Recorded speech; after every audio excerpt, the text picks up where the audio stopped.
Hello, I'm Cardmaster123, and today I'm going to be showing you another cool trick. And I'll tell you why it's cool at the end of the video, so make sure you stick around.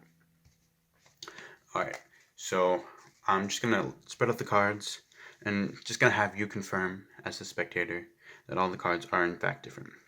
Go ahead and pause the video, and just look at every card and make sure they are different. Alright? So, if you're on my channel, obviously you know that you know your way around a deck of cards, probably. So that there are high cards, the jacks, the kings, the queens, tens, the low cards, the aces, the twos, the threes, and the medium cards, the eights, the sevens, the sixes. Alright, but what we're going to do now is I'm just going to spread the cards out again.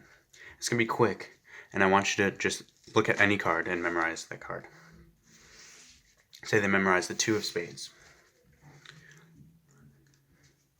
Alright, so now you're going to ask your spectator, was it a red card or a black card? They're going to say it was a black card.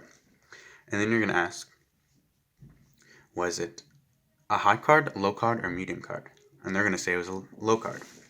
So then, remember, you just thought of a card. You didn't pick one out or anything. We didn't go through the deck and you picked one out. You just thought of one. The magician is going to cut the cards. And he's going to cut the cards. And then, this is where he cut the cards to. Wouldn't it be cool if that was the card? And it was indeed the card. Alright guys, I'm not going to do a tutorial because this is actually a gimmicked deck, so I'm not going to show you how it's done. But thank you so much for watching, and please subscribe and like and comment, and stay tuned for tomorrow's video.